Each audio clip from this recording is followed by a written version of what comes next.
Welcome back. I'm so excited about today's recipe. I'm making patty melts, and it's something that, you know, it's just, I grew up with patty melts. My dad and I used to go to the coffee shop, not the coffee shop that they have these days, you know, the coffee shop where you go get a Denver omelet and a patty melt and that kind of stuff.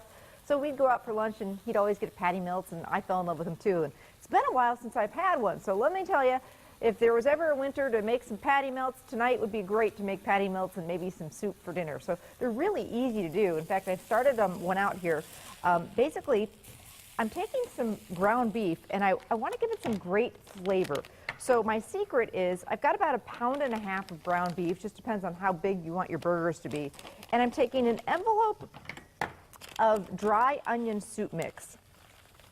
And the best way to do it is really just get in there with your hands, make the patties with the onion soup mix, but don't overwork it. So get in there, make about 4 patties, but don't overmix it, just like you'd be making a meatloaf.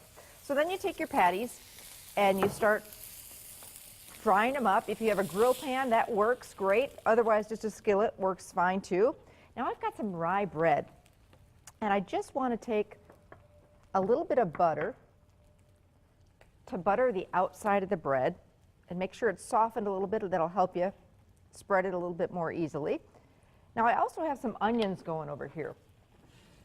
I took about 1 to 2, depends how big the onions are, onions, sliced them up and sauteed them low and slow in some butter for about 20 minutes. And that's the key. You don't want to cook them over high heat. You want them to get nice and caramelized and really nice and sweet.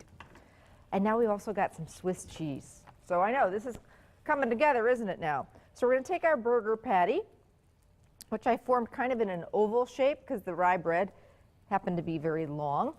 So I'm going to take my Swiss cheese. I'm going to put a little bit of butter back in the pan like you would a grilled cheese. Oh, almost forgot my onions. Got to throw some onions on here. So I'm going to take a bunch of onions, a pile of onions, and these get sweet and wonderful. And boy, when they've been cooking in the kitchen here, they smell amazing. And then we're just going to grill this off like we would a grilled cheese. So we've got butter on the bread and some butter in the skillet. One of my tricks to doing this is press down with the spatula to really get some nice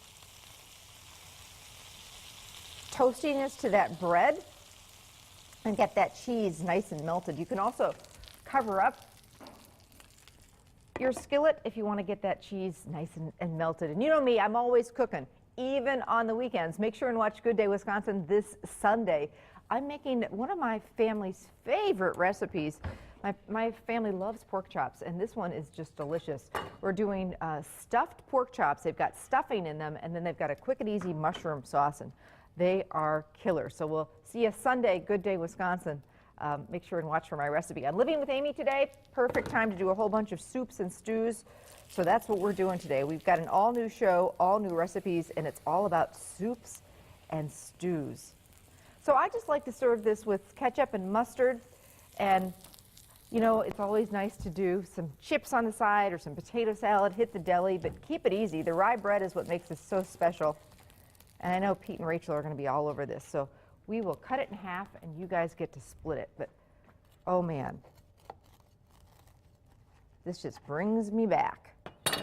Good old patty melt for dinner tonight. Ooh, onions and cheese dripping all over. Get out the napkins for this one. We'll put the recipe on our website. You can also pick it up at any area Festival Foods.